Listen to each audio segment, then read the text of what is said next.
반갑습니다, 여러분. 4월 5일 종료주일 미디어 예배에 오신 걸 환영합니다. 우리 찬양하기 전에 제가 광고 한마디 하겠습니다. 우리 다음 주 주일은 부활절 예배인데요. 우리 그동안 미디어로 예배드렸는데 다음 주 주일은 청년부 소예배실 오후 2시에 이 자리에서 우리가 현장 예배를 드립니다. 참고해 주시고 다음 주에는 가능하신 분들 같이 오셔서 예배 드리셨으면 좋겠습니다. 우리 오늘 종료주일인데요, 부활을 준비하는 주일입니다. 예수님의 부활 준비하는 마음으로 하나님께 더 가까이 간다는 마음으로 우리 이 시간 찬양하겠습니다.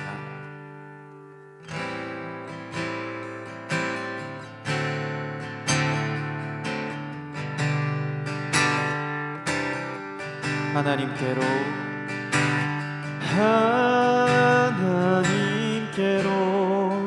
더 가까이 갑니다.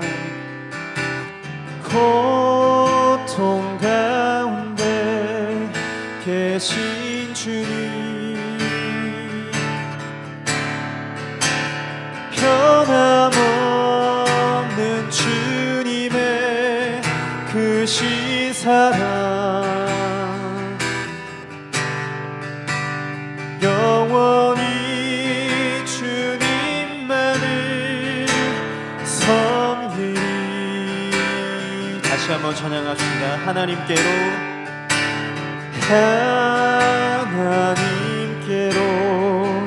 더 가까이 갑니다.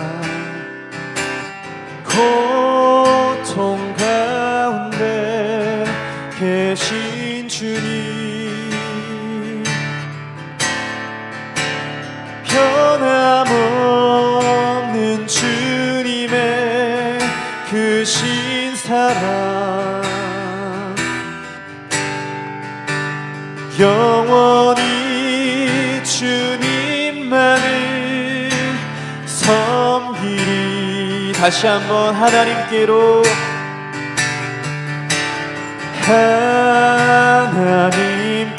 더 가까이 갑니다. 고통 가운데 계신 주님, 변함없는 주님의 크신 사랑, 영원히 주님만을 섬기리. 변함없는 주님의 크신 사랑, 영원히 주님만을 섬기리. 십자가를 질 수 있나, 주가 물어보실 때 죽기까지 따르오리. 저를 대답하였다. 우리의 심령,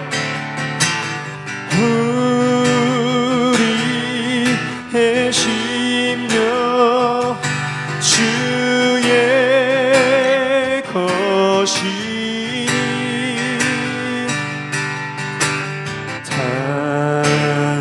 당신의 형상 만드소서. 주 인도 따라 살아갈 동안 사랑과 충성을 바치 십자가를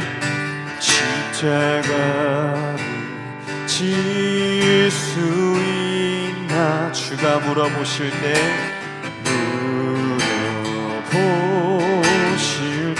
죽기까지 따르오리. 오늘 대답하였다. 너는 기억하고 있나? 너는 기억하고 있나? 구원받은 난도를 저가 회개하였을 때 나고 너라 받았다.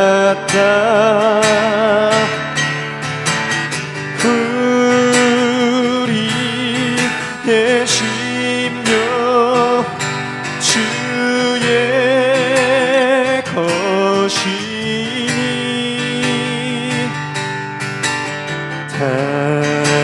당신의 형상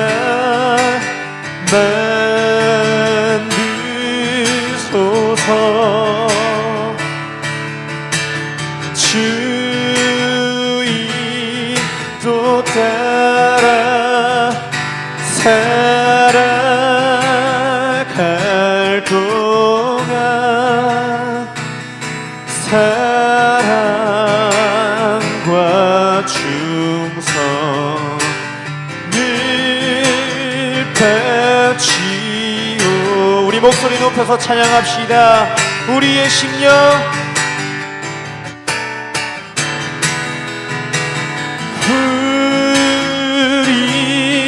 우리의 심령 주의 것이니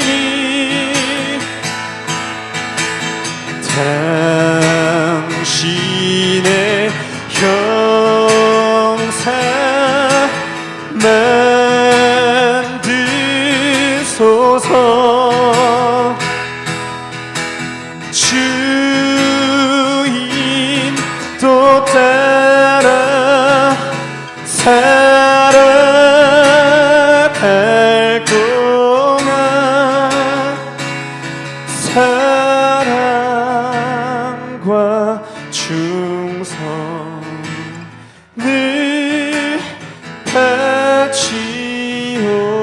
바치오리다. 우리의 심령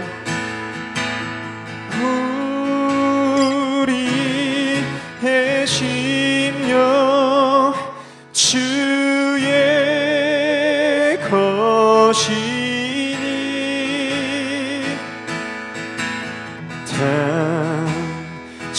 당신의 형상 만드소서.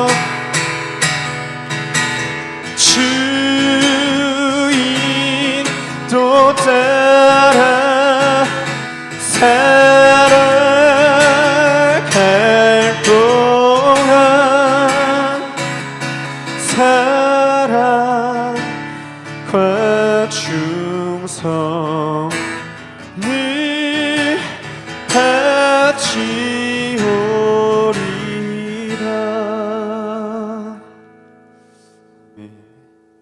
우리 시간 내일부터 고난주간이 시작됨을 기억합니다. 주님의 십자가를 기억하는 시간이 됐으면 좋겠습니다. 우리 시간 십자가라는 찬양할 텐데요. 여러분들 마음속에 일주일 동안 십자가가 항상 계셨으면 좋겠습니다. 같이 찬양하겠습니다.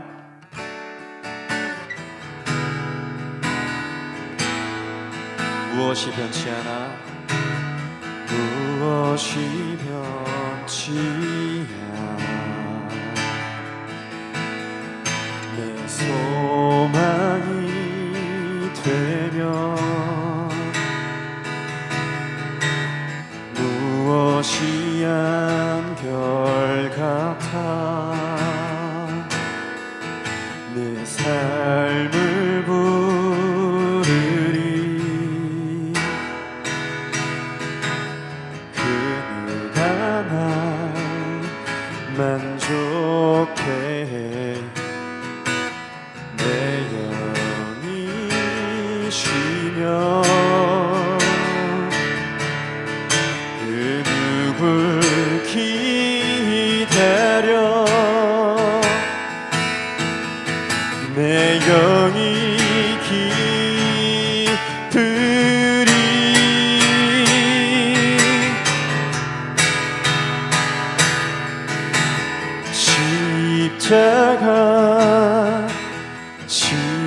십자가 그 그늘 아래 내 소망이 있네.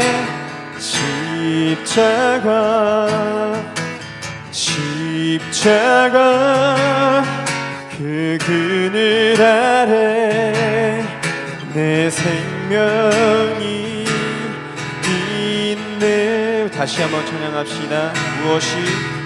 무엇이 변치 않아 내 소망이 되면 무엇이 한결같아 내 삶을 부르리. 그 누가 날 만족해 내 영이 쉬며 그 누굴 기다려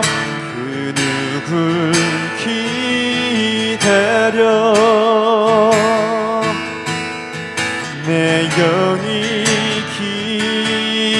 기쁘리. 우리 주님의 십자가를 찬양합시다. 십자가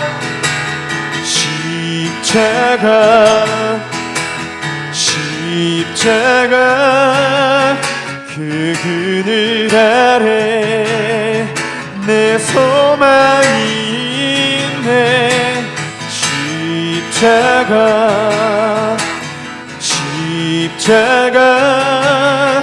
그 그늘 아래 내 생명이 있네. 십자가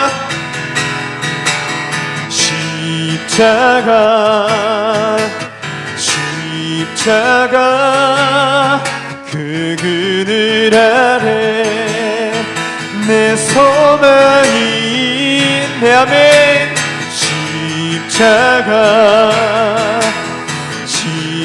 십자가 그 그늘 아래 내 생명이 있네. 우리 마지막으로 십자가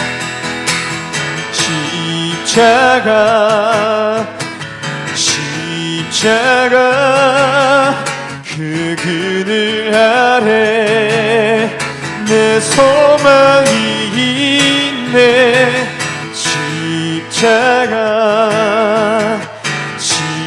십자가 그 그늘 아래 내 생명이 있네. 우리 시간 기도했으면 좋겠습니다. 내일부터 시작되는 고난주간, 하나님, 우리 그저 금식하고 그저 인내하는 시간, 그냥 참는 시간이 되지 않게 하여 주시옵소서. 주님의 십자가 고난을 묵상하는 시간 되게 하여 주시옵소서. 그리고 십자가에 동참할 수 있는 시간 되게 하여 주시옵소서. 특별히 하나님, 그런 마음을 다잡을 수 있는 지금 이 시간 예배될 수 있게 도와주시옵소서라고, 우리 고난주간을 위해서 또 오늘 예배를 위해서 다 같이 통성으로 기도했으면 좋겠습니다. 기도하겠습니다. 사랑의 하나님, 기도합니다. 하나님, 우리를 위해서 고난받으신 주님을 기억하고 생각합니다. 주님, 주님의 십자가 고난이 헛되이 되지 않도록 하나님, 우리 가운데 십자가 고난을 하나님, 우리가 동참할 수 있도록 함께하여 주시고 인도하여 주시옵소서. 주님, 함께하여 주실 줄 믿습니다. 주님, 우리 가운데 함께하시고 하나님, 예배 가운데도 함께하여 주시옵소서. 감사드리며 예수님 이름으로 기도합니다.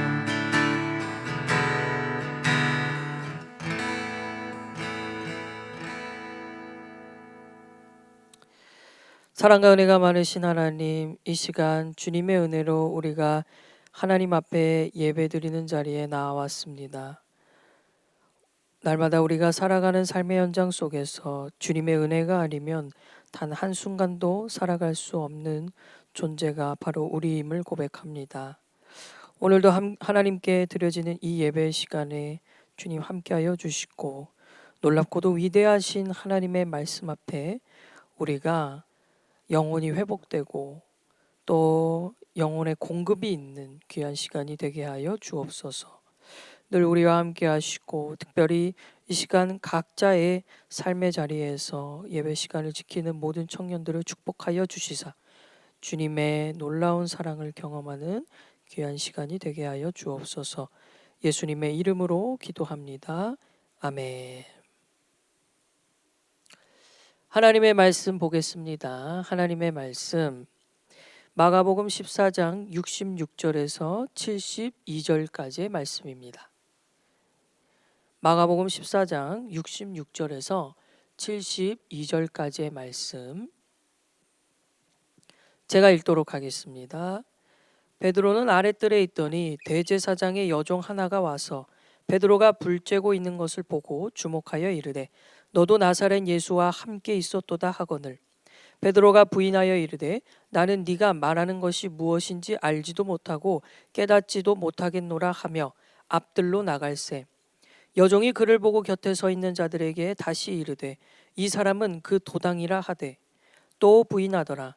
조금 후에 곁에 서 있는 사람들이 다시 베드로에게 말하되 너도 갈릴리 사람이니 참으로 그 도당이니라. 그러나 베드로가 저주하며 맹세하되 나는 너희가 말하는 이 사람을 알지 못하노라 하니 닭이 곧 두 번째 울더라. 이에 베드로가 예수께서 자기에게 하신 말씀 곧 닭이 두 번 울기 전에 네가 세 번 나를 부인하리라 하심이 기억되어 그 일을 생각하고 울었더라. 아멘. 여러분을 다 축복합니다. 우리 벌써 2020년 사순절도 이제 마지막 주일을 맞이하게 되었습니다. 사순절 묵상집을 가지고 시작한 지가 얼마 안 된 것 같은데 벌써 이렇게 우리가 마지막 사순절 주일을 맞이하므로 또 하나님의 은혜 가운데 또 이렇게 사순절을 마무리할 수 있음에 참 감사를 드립니다. 우리가 잘 알고 있는 것처럼 이 사순절의 마지막 일주일을 고난주간이라고 말합니다. 고난주간은 예수님의 고난을 묵상하기 위한 한 주간을 의미하는 것으로 예수님께서 마지막 십자가에 못 박혀 돌아가시기 전 일주일의 사역을 우리가 기억하면서 또 기념하는 기간이 바로 이 고난주간입니다. 특별히 예수님께서는 오늘 이 주일 종려주일이라고 하죠. 이 주일에 예루살렘으로 입성을 하십니다. 십자가에 못 박혀 죽으시기 위해 의도적으로 주님께서는 제자들과 함께 예루살렘 성에 입성을 하게 되시는데 그때 많은 사람들이 그 예수님의 예루살렘 입성을 환호하면서 종려나무 가지를 흔들며 호산나 다윗의 자손이여라고 그렇게 칭송했던 그것을 기념하여 오늘을 종려주일이라고 합니다. 그러나 예수님은 이렇게 사람들의 생각과는 달리 아직 타보지 않은 작은 나귀 새끼 하나 구에다가 거기에 올라타서 예루살렘 성을 들어가십니다. 많은 사람들은 사실 이 메시아라는 개념, 그리스도라는 개념이 이제 예루살렘이라는 이스라엘의 수도 그곳으로 들어오게 되면 이제 로마의 압제로부터 해방되게 되고 그리고 더 이상 로마가 자기들을 괴롭히지 못하게 이 메시아가 우리를 구원시킬 것이라고 생각을 했어요. 예수님을 바로 그런 분으로 사람들이 생각을 했던 거죠. 그래서 예수님이 예루살렘에 입성했다는 그 사건은 굉장히 많은 사람들에게 큰 의미를 가져다 주었습니다. 그리고 나서 그 다음 날인 월요일에 예수님은 예루살렘 성전에 들어가십니다. 그 예루살렘 성 안에 있던 성전, 이 성전은 당시에 헤롯이라는 왕이 굉장히 몇십 년간 거의 70여 년간 이 성전을 건축하고 있었어요. 그런데 그렇게도 화려하게 지어지고 있던 그 성전, 아직 예수님의 때는 완공도 되지 않았거든요. 그 성전 안에는 사실 사람들의 편의에 의해서 모든 일들이 이루어지고 있었습니다. 본래 제사를 지내려면 동물을 이제 집에서 데려다가 이렇게 끌고 와서 제사장에게 드리고, 또 제사장이 그 제물을 바치는 사람과 함께 그 동물의 머리에 안수해서 죄를 그 동물에게 이임시킨 다음에 동물의 피로 제사를 지냈는데, 그러려면 이 동물에 아무런 이상이 없어야 돼요. 그래서 건강해야 되고, 또 그리고 전혀 그 동물의 다리라든가 또 그리고 여러 가지 신체 부위에 손상이 없어야 되는데, 그러기 위해서는 굉장히 집에서 멀리 있는 사람들은 집에서 성전까지 동물을 데려오기가 쉽지가 않았던 거예요. 억지로 끌고 오는 것 자체가 동물에게 큰 해를 입힐 수 있는 일이었기 때문에 무언가 조금이라도 흠집이 있는 동물은 바칠 수가 없었어요. 그래서 그 성전에서는 아예 차라리 돈만 내면 동물을 그냥 이렇게 거기서 바로 살 수 있도록 그렇게 성전 안에서 동물이 막 매매되고 있었고, 그리고 성전 안에서는 유일하게 세상에서 쓰는 그 로마의 화폐로 예물을 드릴 수 없었기 때문에 그 안에 들어와서 로마의 화폐와 성전 화폐로 이렇게 환전하는 그런 장사꾼들이 있었습니다. 예수님께서는 이러한 이 사람들의 편의에 의해 돌아가는 이 성전에 대해서 못마땅히 여기시면서 돈 바꾸는 자들의 그 테이블 상과 그리고 동물을 이렇게 바꿔주는 그 상인들의 상을 둘러 엎으셨어요. 그러면서 하나님의 집은 기도하는 집이지 도둑놈의 그런 소굴이 되어서는 안 된다라고 말씀하시죠. 이것만 해도 예수님은 굉장히 강한 이미지로 사람들에게 인식이 되기 시작했습니다. 그러니까 정말로 혁명과 진짜 이 로마를 그냥 점령해버리고 로마의 압제로부터 우리를 해방시킬 것이라는 그 사람들의 기대가 예수님의 성전 청결 사건으로 인해 더 커지게 되죠. 그와 동시에 유대인들, 종교 지도자들 그리고 정치가들은 더 그 예수를 죽이려고 혈안이 되기 시작한 거예요. 그러면서 다음 날이 화요일에는 여러 가지 비유로 사람들에게 하나님 나라에 관해서 설명을 하시고, 또 그리고 특별히 이때 종교 지도자들과 논쟁을 하셨어요. 뭐 부활에 대한 논쟁, 그리고 세금을 바치는 것에 대한 논쟁, 그리고 하나님의 나라는 어떤 곳인가에 대한 천국에 관한 비유, 또 그리고 마지막 때는 어떤 일이 일어나는지, 이 모든 것들을 이 바로 화요일에 사람들에게 이렇게 말씀을 하십니다. 그리고 수요일에는 그 예루살렘 성에서 잠깐 나와서 베단이라는 지역에 들어가셔서 그곳에 나병 환자 시몬의 집에서 식사를 하게 되시는데, 거기서 어떤 한 여인이 매우 값진 향유를 예수님의 머리에 붓는 사건이 일어나요. 그 모습을 본 많은 사람들이 아니 저 향유를 뭐하러 저렇게 낭비를 하냐라고 비판을 하지만, 예수님은 그 여인이 하는 그 모습을 칭찬하시면서 오히려 이 여인이 행한 이 행위는 앞으로 복음이 전해지는 그 어느 곳에 가서도 이 얘기가 전해지게 될 거다라고 축복을 해주세요. 그러면서 이 여인에게 자신의 장례식을, 이 향유를 내 머리에 부으면서 자신의 장례식을 이 여인이 준비시켜 주었다라고 말씀하십니다. 그 다음 날인 목요일에는 유대인들의 명절인 유월절이 다가오고 있었기 때문에 제자들로 하여금 저녁 식사를 준비하게 하세요. 그래서 함께 모여 이제 저녁을 먹으려고 방을 구하고, 그리고 제자들과 함께 마지막 식사, 십자가에 못 박히시기 전 마지막 식사를 함께 하십니다. 여기서 예수님께서는 최초의 성만찬을 하시죠.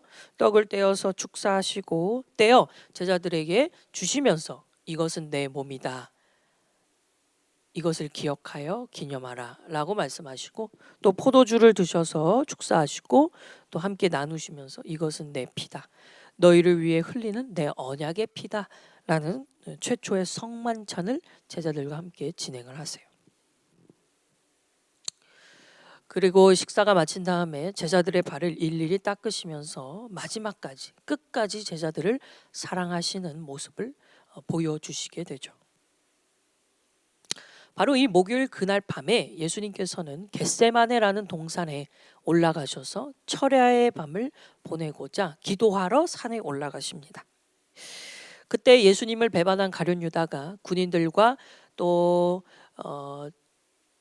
종교 지도자들과 함께 예수님을 체포하러 그 겟세마네 산에 올라오게 되고 예수님이 그 자리에서 그들에 의해 체포가 되시죠. 그렇게 끌려가셔서 예수님이 밤새도록 대제사장의 집에서 신문을 받으시고 사람들에게 굉장히 모욕도 당하시고 또 얼굴에 침뱉음과 뺨을 맞으시는 그런 아픔을 겪게 되세요. 밤새도록 이렇게 주무시지도 못한 채 이 사람들에 의해 이른 아침에, 금요일이죠. 다음 날인 이른 아침에 빌라도, 그 당시에 로마 총독이었던 빌라도에게 끌려가세요. 그래서 빌라도 앞에서 재판을 받으시고 많은 사람들의 요구가 있었기 때문에 빌라도는 사실 이 자에게 이 반역에 대한 죄가 있다고 생각하지 않았는데 사람들은 반역자에게 해당되는 그 십자가형을 예수에게 요구를 해요. 어떻게 해서든 이 빌라도는 예수님을 십자가형에 처하지 않으려고 노력했지만 그러나 사람들의 강력한 요구로 인하여 십자가형을 선고하게 됩니다. 그리고 바로 선고가 되자마자 사형이 집행이 돼요. 그렇게 해서 아침에 사형 선고가 내려지고요. 군인들에 의하여 모진 고문과 매질을 당하시고 채찍질을 당하시고 십자가를 짊어지게 되십니다. 골고다 언덕을 50kg이나 되는 그 나무를 십자가 나무를 이렇게 짊어진 채 올라가게 되세요. 사실 이 십자가형은 인간이 고안해낸 굉장히 극악무도한 사형법입니다. 얼마나 이게 끔찍한 사형법이었으면 당시 로마 시민권을 가진 사람들에게는 이 십자가형을 내리지는 않았다고 해요. 어떤 사람들에게 십자가형이 처해졌냐? 바로 반역을 저지른 사람들, 로마의 그 지배에 대한 반역죄를 저지른 사람들, 그 로마 시민은 아니었고요. 그런 좀 노예들 그리고 이방 민족들에 의해 십자가형이 선고되는 경우가 많았어요. 이 십자가형은 굉장히 사람에게 엄청난 고통을 안겨주기 때문에 십자가에 못 박기 전에 굉장히 많은 매질을 한다고 합니다. 채찍질을 이렇게 막 수없이 하게 되는데요. 그 채찍에는 고대 로마의 채찍에는 이렇게 줄기가 이렇게 손잡이가 있고 줄기가 나 있잖아요. 그 끝부분에 이 동물의 뼈가 이렇게 갈고리처럼 이렇게 묶여 있었어요. 끝부분에. 그러니까 이게 채찍을 이렇게 후려치면은 그 끝에 있는 갈고리에 있는 동물의 뼈가 인간의 그 살을 긁어버리는 거예요. 그러니까 한번 훅 내리치면 살이 확 뜯겨져 나가는 그런 끔찍한 매질을 이렇게 한 다음에 그다음에 십자가에 못 박았다 그래요. 왜냐하면 십자가에 못 박혔을 때의 고통보다 이 매질을 당하는 고통이 덜 하기 때문에 오히려 매질을 굉장히 많이 당할수록 십자가의 고통이 좀 더 절감되었다고 해요. 그래서 할 수만 있으면 엄청나게 매질을 했고 그 다음에 이제 십자가에 못을 박도록 했어요. 여러분이 잘 아시고 있는 패션 오브 크라이스트 그 영화에 굉장히 사실적으로 잘 묘사를 했죠. 그렇게 해서 예수님께서 골고다 언덕에 금요일 오전 9시경에 십자가에 못 박히십니다. 십자가에 못 박힌 사람은 숨을 제대로 쉴 수가 없었습니다. 양손이 이렇게 십자가에 못 박혀 있는 상태였기 때문에 이 손목 부위에는 못이 들어가 있어서 중추신경을 건드리는 부분이에요. 이 부분이 굉장히 엄청난 아픔을 가져다 줬고 그리고 여기서는 아주 서서히 피가 이렇게 뚝뚝 떨어집니다. 그러니까 이게 빨리 죽으려면 피라도 많이 나야 되는데 굉장히 피가 뚝뚝 천천히 떨어지는 못 박힌 부위에서는. 하지만 이렇게 두 손이 이렇게 못 박혀 있기 때문에 체중이 아래로 이렇게 쏠리게 돼요. 십자가에 이렇게 못 박히면 이 체중이 이렇게, 왜냐하면 90도로 이렇게 매달려 있기 때문에 각도가 완전히 꼿꼿이 나무 위에 매달려 있는 거라 여기에 양손 이 손목 부위만 이렇게 박혀 있는 거잖아요. 그러니까 체중이 이렇게 아래로 내려가요. 그래서 무릎이 이렇게 내려갈 수밖에 없게 됩니다. 무릎이 이렇게 접힐 수밖에 없어요. 이렇게 매달릴 때. 그런데 숨을 쉬기 위해서는 이 폐가 지금 눌려져 있기 때문에 이렇게 무릎을 올린 채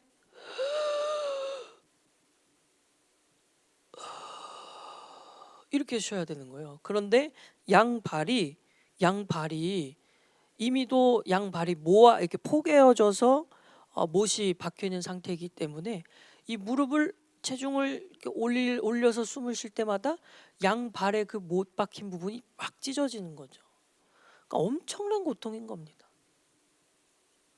그러니까 계속 이쪽에 피는 아주 천천히 뚝뚝 떨어지죠. 체중은 아래로 쏠리죠. 무릎은 접혀지니까 숨을 쉬기 위해서 무릎을 들어 올릴 때마다 발에 박힌 못이 살을 찢는 고통을 안겨주게 되는 거예요. 예수님께서는 오전 9시경 십자가에 못 박히시지만 오후 3시경 6시간 만에 이제 돌아가세요. 숨지시게 되는데, 원래 굉장히 길게 이 십자가형으로 살아 있던 사람이 최고 일주일 동안 이렇게 매달린 채 살았던 죄수도 있다고 해요. 그러니까 일주일 내내 숨 쉴 때마다 발이 찢겨지는 고통, 그리고 이 올라갈 때 이 몸이 뒤틀리는 고통, 그리고 이 위에 못에 박혀 있는 체중이 쏠리는 고통을 아주 그냥 일주일 내내. 그 십자가형은 주로 질식사로 이제 죽게 된다고 그래요. 그러니까 이게 출혈도 얼마 안 되죠. 그리고 이 매달려 있는 상태에서 그 어떠한 음식과 물도 안 줘도 일주일까지 살아남아서 결국 질식사로 죽게 되는 경우가 십자가형이었어요. 그러니까 인간이 만들어낸 가장 극악무도한 끔찍한 형벌이 바로 십자가형이었습니다. 그렇게 해서 예수님이 십자가 형벌을 끝까지 받으신 거예요. 다음 날인 토요일이 안식일이었기 때문에 오후 3시경에 돌아가신 주님의 시신을 그날 바로 금요일 저녁에 수습해서 무덤가에 안치시킵니다. 그리고 토요일 하루 동안은 무덤에 계시고요. 주일 새벽에 다시 부활하게 되시는 것. 바로 이것이 이번 한 주간 동안 일어나게 될 일들입니다. 예수님께서는 바로 이러한 고통으로 인하여 자기가 이제 죽게 될 것을 누구보다 아셨고, 자기가 이 땅에 오신 목적이 바로 하나님께서 인류의 죄를 자신에게 감당하도록 하심으로 엄청나고 끔찍한 십자가형을 받고 죽게 되는 것이 바로 자신의 사명이라고 아셨습니다. 그래서 그는 의도적으로 예루살렘 성에 들어가셨던 거고, 제자들과 함께 마지막 만찬을 가지셨던 거고, 그리고 기도하실 때 그리도 애절하고 간절하게 기도하셨던 것입니다. 사실 우리는 이 모든 이야기들을 잘 압니다. 어릴 때부터 신앙생활한 분들은 더 잘 알고 있겠죠. 예수님이 우리를 위해 십자가에서 못 박혀 죽으셨다라는 사실을 우리는 누구보다도 잘 알고 있습니다. 오늘 본문에 보면 우리보다도 더 예수님을 잘 알고 있었던 한 제자가 등장합니다. 바로 그의 이름은 베드로예요. 이 베드로는 예수님 사역 초기부터 예수님과의 첫 만남부터 굉장히 특별했던 사람이었습니다. 베드로는 예수님께서 우연히 자신의 배 위에서 사람들에게 말씀을 전하시는 모습을 보게 되었고, 그리고 그 말씀이 마치자마자 예수님께서는 베드로에게 깊은 데로 가서 그물을 내려서 물고기를 잡아라 라고 말씀하셨을 때, 이 베드로는 말씀에 의지하여 깊은 곳에 가서 그물을 내립니다.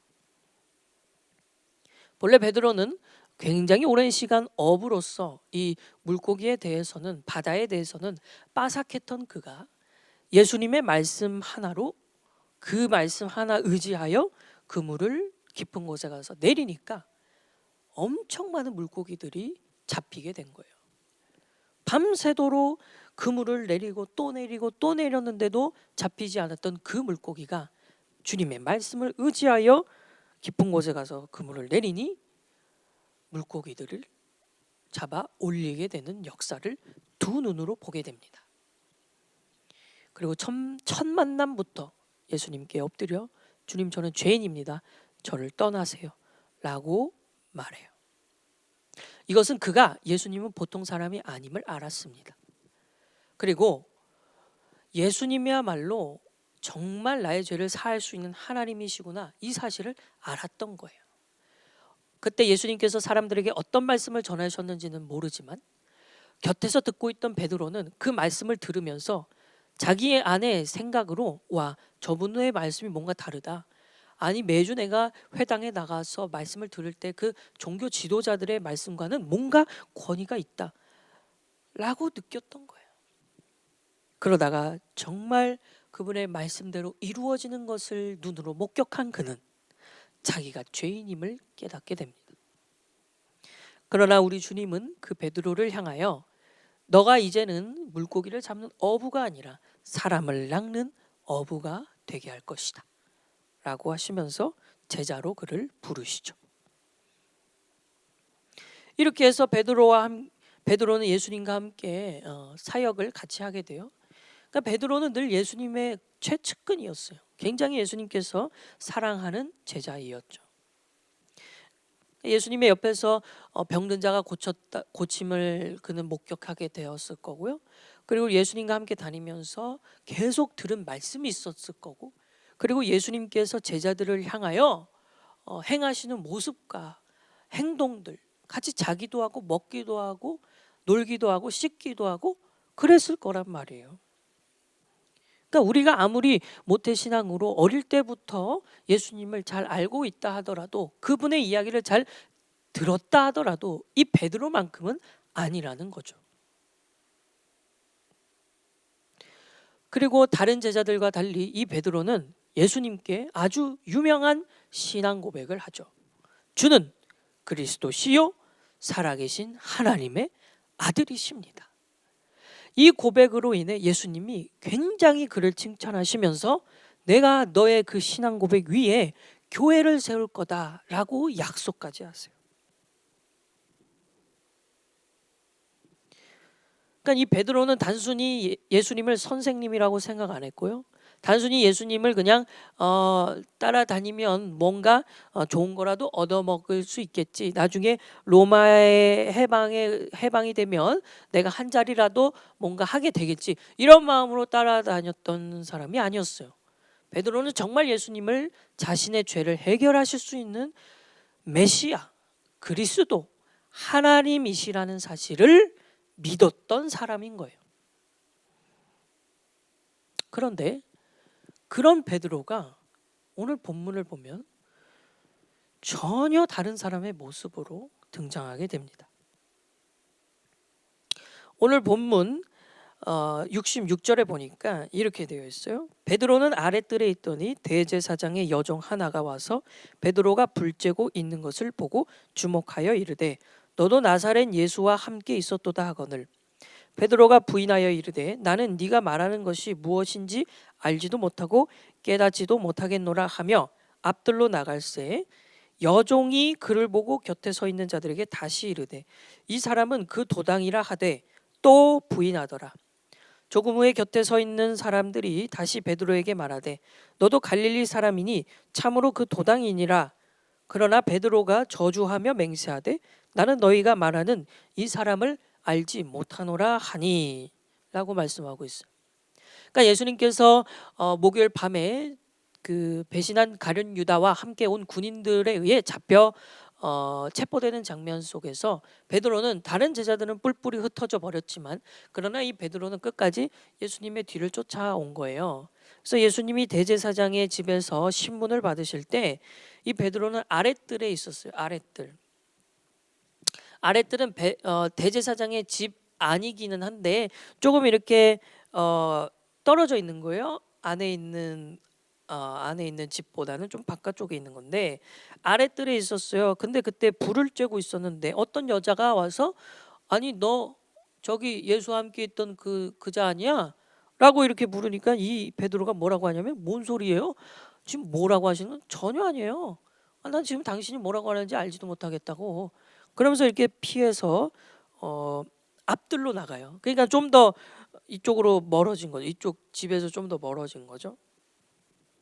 앞뜰로 나갔는데 이 여종이 또 이제는 사람들까지 대동해 가지고 저기요 여기요 이봐요. 이 사람 말이에요. 이 사람 저기 지금 잡혀 있는 저 예수와 함께 다녔던 그 사람이에요. 제가 본 것 같아요. 이렇게 사람들을 또 옆에 있는 사람들에게 막 얘기를 해요. 그러니까 이 베드로가 뭔 소리냐고 전혀 아니라고 막 이러면서 정색하면서 막 거부를 하죠. 조금 있다가 보니까 곁에 서 있는 사람들까지 다시 베드로에게 당신 갈릴리 사람 아니야? 당신 저 예수와 한패 아니야? 라고 몰아붙이니까 베드로가 이제는 부인만 하던 베드로가 저주하며 맹세까지 해요. 내가 내 목을 걸고 얘기하는데 나 저 인간 몰라. 함부로 얘기하지 마. 내가 진짜 내가 어떻게 저런 나쁜 인간을 알겠어? 함부로 얘기하지 마. 나 몰라. 이렇게 저주하며 맹세까지 한 거예요.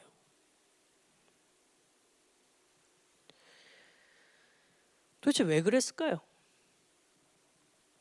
베드로는 정말 3년 동안 예수님과 계속 함께했던 사람이에요. 어떤 모습이어도 예수님과 함께했고, 예수님이 기도하셨을 때도 함께했고, 예수님이 병을 고치실 때도 함께했고, 예수님이 죽은 자를 살리실 때도 옆에 있었고, 예수님이 굉장히 영광스러운 모습으로 변화산에서 변화되셨을 때도 베드로는 그 자리에 있었어요. 모든 사역의 현장 가운데 있었던 그 베드로가 지금 예수님을 모른다 부인한 겁니다. 누구보다 예수님을 잘 알았던 사람, 12명의 제자들 중에서도 가장 예수님을 열심히 따랐던 사람, 그리고 심지어 예수님에게도 인정을 받았던 이 사람, 그가 예수님을 부인했습니다.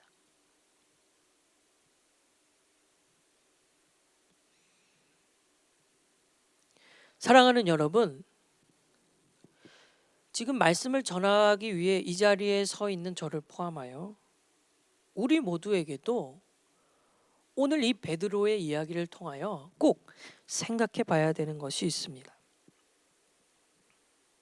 정말 내가 예수를 잘 알고 있다 하고 정말 내가 예수를 믿고 있는다 하여 우리는 진짜 예수를 고백해야 되는 그 결정적인 순간에 그 주님을 모른다고 말할지 몰라요. 누구도 자신의 신앙을 장담할 수가 없습니다. 아무리 우리가 예수님에 대한 경험이 어릴 때부터 많이 있다 하더라도 지금 위기의 순간을 딱 만났을 때 그 주님을 모른다고 부인하게 될지도 모르는 일이에요.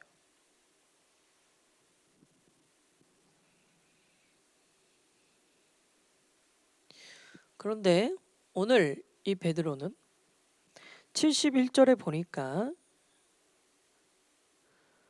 반전이 일어나요. 71절에 그러나 베드로가 저주하며 맹세하되 나는 너희가 말하는 이 사람을 알지 못하노라 하니 닭이 곧 두 번째 울더라. 이에 베드로가 예수께서 자기에게 하신 말씀 곧 닭이 두 번 울기 전에 네가 3번 나를 부인하리라 하심이 기억되어 그 일을 생각하고 울었더라. 자기가 예수님을 모른다고 부인하고 저주하며 맹세까지 했던 그 베드로가 번뜩 주님이 자기에게 하신 말씀이 기억이 난 거예요. 바로 그날 밤이었어요. 그날 저녁에 제자들과 함께 식사를 하신 주님이 베드로에게 너 오늘 나 3번 부인할 거야. 닭이 울기 전에 너가 나를 3번 부인할 거다. 이렇게 얘기하셨던 그 말씀이 기억이 난 거예요. 베드로는 그 말씀을 귀담아 듣지 않았어요. 왜냐? 그는 장담했거든요. 아니, 나는 주님 배신하지 않을 거예요. 아니, 나는 차라리 내 목숨이 끝나는 한이 있더라도 나는 절대 주님을 배신하지 않아요. 자기의 신앙을 장담했어요. 누구보다 자신 있었어요.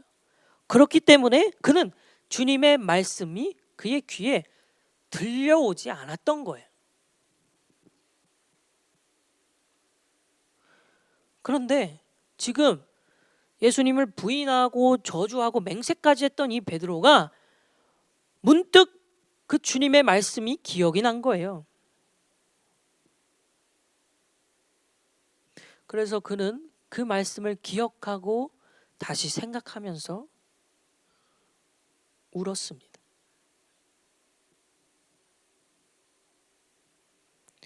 아, 이 말씀이었구나.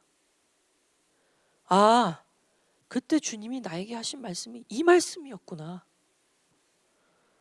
내가 이걸 잊어버려가지고 주님을 부인하게 되는 몹쓸 짓을 주님께 해버렸네. 어떡하지? 주님께 너무 죄송하다.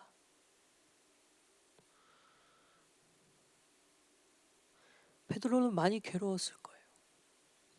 그렇게도 사랑했던 주님을, 그렇게도 주님과 늘 함께 하기를 원했던 베드로는 주님을 모른다 3번이나 말을 하게 되었어요. 어디 쥐구멍이라도 있으면 거기라도 들어가고 싶은 심정이었을 거예요. 차라리 죽는 게 낫겠다라는 생각도 들었을지 몰라요. 내가 차라리 주님과 죽어버렸어야 되는데 모른다고 말한다니 어떻게 이럴 수가 있나. 자기 자신에 대한 원망과 분노가 일어났을 거예요. 하지만 그런 그에게도 주님의 말씀이 있었습니다. 기억나는 주님의 말씀이 있었어요.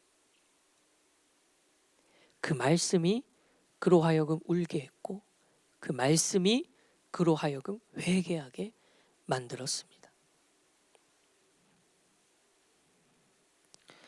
사랑하는 여러분, 여러분이 만일 과거에 주님에 대한 경험이 있다 하여 그것이 지금 나의 신앙을 장담할 수 있는 것은 아닙니다. 아무리 주님을 잘 알고 있고 주님이 나의 죄를 구원해 주신 구원자라는 사실을 믿고 있어도 여러분의 신앙이 위기를 만나고 결정적인 순간에 딱 맞닥뜨리게 되었을 때는 누구도 자기의 신앙을 장담할 수 없는 거예요. 그러므로 여러분, 나는 예수를 믿는 사람이야. 나는 예수를 누구보다 잘 알아. 나는 예수님을 정말 사랑해. 이 고백이 과거에 국한되어 있다면 여러분의 신앙은 위기의 앞에서 결국 무너지게 될 수 있어요. 그렇기 때문에 현재, 지금 여러분의 삶의 현장에서 고난을 만나고 위기를 만나고 어려움을 당할 때마다 여러분의 기억 속에 떠오르는 그 주님의 말씀이 없다면 여러분의 신앙에는 아무런 능력이 없는 거예요.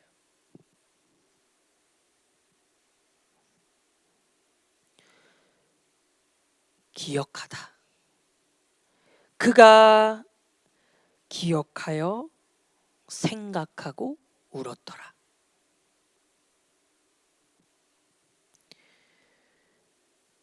여러분의 기억 속에는, 지금 여러분의 삶의 현장 속에는 얼마나 그 주님의 말씀이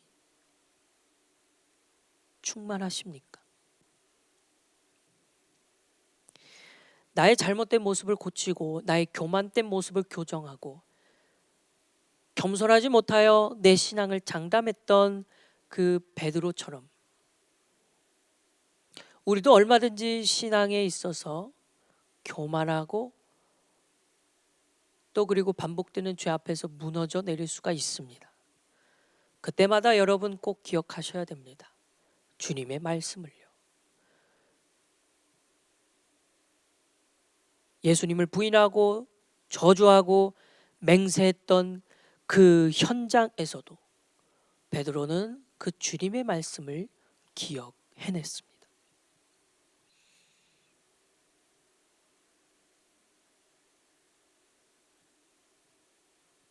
사랑하는 여러분, 2020년 사순절 마지막 일주일을 보내면서 우리 그 하나님의 말씀을 다시 기억해 봅시다. 과거의 하나님이 아니라 지금 여러분에게 무엇을 말씀하고 계실지, 나를 위해 기꺼이 십자가를 지신 그분을 다시 기억하고 그 십자가의 능력을 다시 한번 경험하게 되는 이번 고난주간이 되기를 바랍니다. 예수님께서는 우리 때문에 십자가에 못 박히셨습니다. 그리고 그 십자가의 은혜로 우리가 구원을 받았습니다. 그분에게는 아버지의 명령이 가장 최우선이었습니다. 인간처럼 육신을 입고 계셨기 때문에 하나님이시지만 인간처럼 먹고 자고 고통을 느끼고 스트레스를 받는 그런 똑같은 인간이셨어요. 그렇기 때문에 그에게도, 주님에게도 십자가의 그 처형 앞에 극심한 고통을 호소하셨던 겁니다. 하지만 그는 기꺼이 십자가를 지십니다. 그분의 머릿속에는 인간을 사랑하시는 하나님 아버지의 그 뜻이 실현돼야만 된다는 생각뿐이었습니다. 그는 결국 죽으셨고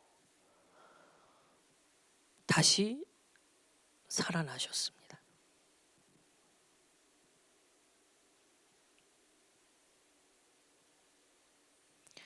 오늘 우리가 살고 있는 이 자리에서도 그 십자가의 능력이 나타나게 되기를 간절히 바랍니다.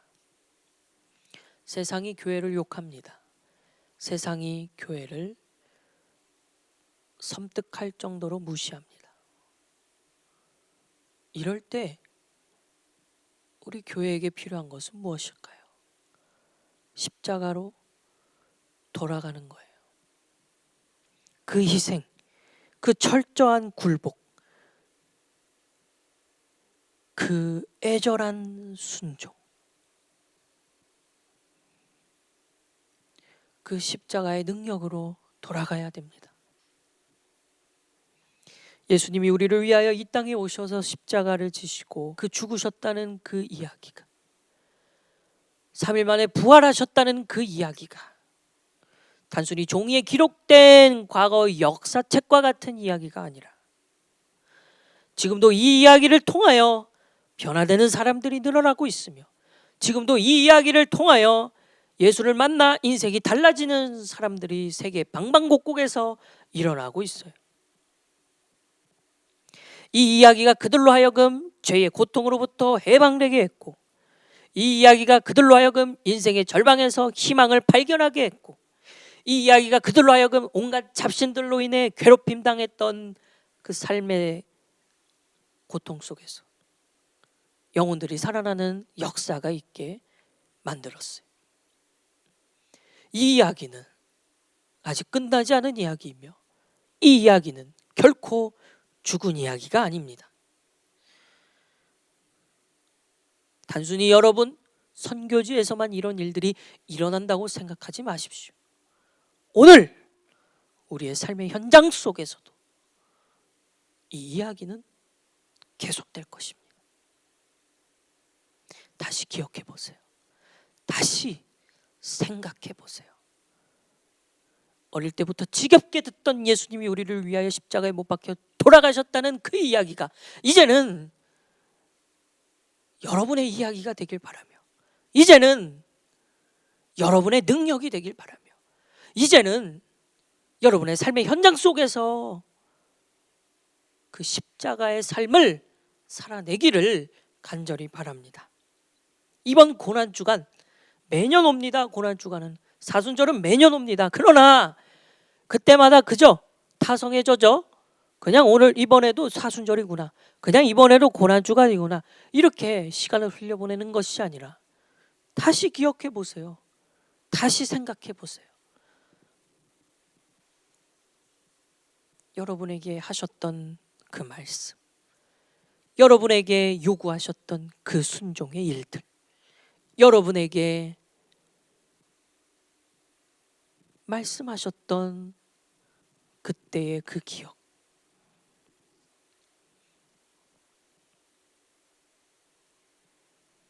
예수님과 나만 알고 있는 그 이야기, 예수님이 여러분에게 하신 그 말씀,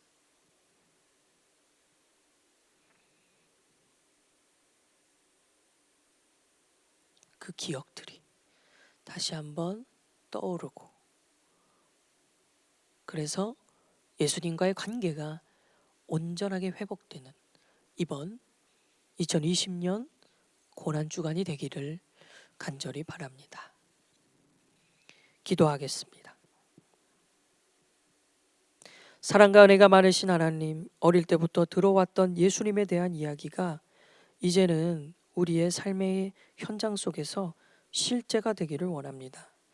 하나님을 누구보다 잘 안다고 장담했고, 하나님에 대해서는 어릴 때부터 너무나도 많은 이야기를 들어서 잘 믿고 있다고 생각했었습니다. 그러나 다시 한번 생각해 보니, 다시 한번 기억을 되짚어 보니 지금 나와 예수님과의 관계가 정말 좋은가? 라는 생각이 듭니다. 주님, 우리를 불쌍히 여기시사 하나님께서 나에게 하시는 말씀을 날마다 기억하며 살아가게 하시고, 위기를 만났을 때 그 말씀을 붙들며 결코 절대 예수님을 부인하는 일이 없도록 도와주옵소서. 우리를 위해 십자가를 지신 예수님의 이름으로 기도합니다. 아멘. 주기도문으로 오늘 예배를 마칩니다. 하늘에 계신 우리 아버지여, 이름이 거룩히 여김을 받으시오며 나라가 임하시오며 뜻이 하늘에서 이루어진 것 같이 땅에서도 이루어지이다. 오늘 우리에게 일용할 양식을 주시옵고, 우리가 우리에게 죄 지은 자를 사하여 준 것 같이 우리의 죄를 사하여 주시옵고, 우리를 시험에 들게 하지 마시옵고 다만 악에서 구하시옵소서. 나라와 권세와 영광이 아버지께 영원히 있사옵나이다. 아멘.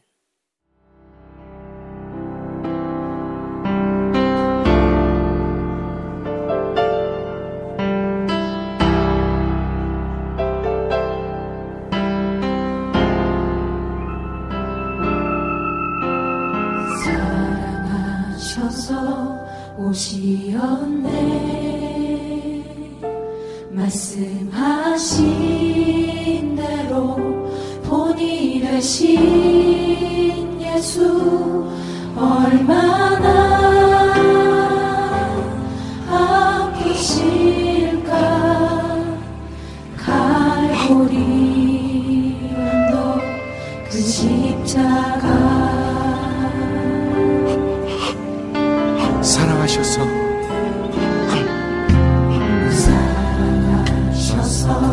오시었네. 말씀하신 대로 본이 되신 예수, 얼마나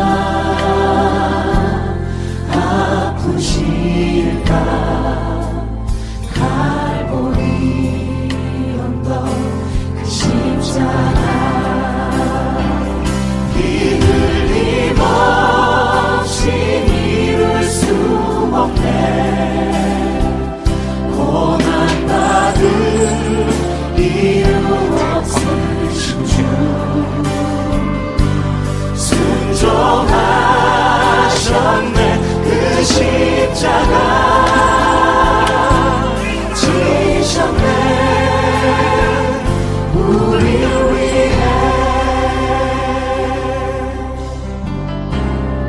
아버지의 뜻 이루소서. 아버지의 뜻 이루소서 정의로운 나도 모두 거두시리 얼마나 아프실까 처절한 고통 그 십자가 이들이 없이 이룰 수 없네 고난받을 이유 없으신 주 순종하셨네. 순종하셨네 그 십자가 지셨네 우리를 위해 끊임없이 이룰 수 없네 고난받을 이유 없으신 주 순종하셨네 그 십자가 지셨네 우리를 끊임없이 이룰 수 없네 고난받을 이유 없으신 주 순종하셨네 그 십자가 지셨네 이 시간 우리 함께 기도하며 나갑시다. 우리를 사랑하셔서 순종하신 우리 예수님께 우리 감사하며 주님의 십자가의 은혜 앞에 나아갑시다. 함께 기도하겠습니다. 주님, 우리를 위하여 택하신 하나님의 명고 그 십자가 죽기까지 사랑하셔서 이 땅에 우리 주님을 찾아보시고 하나님 말씀을 주시며 그 길을 걸어가셨던 주님 하나님 아버지의 사랑 우리 예수님의 순종하는 사랑을 우리를 위없이 이룰 수 없네 고난받을 이유 없으신 주 순종하셨네 그 십자가 지셨네 우리를 위해 끊임없이 이룰 수 생명 중심 고난받을 이유 없으신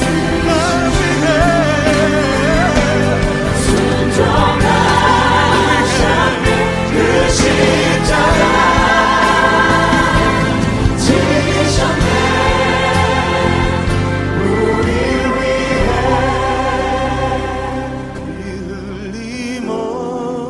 흘림없이 이룰 수 없네 고난받을 이유 없으신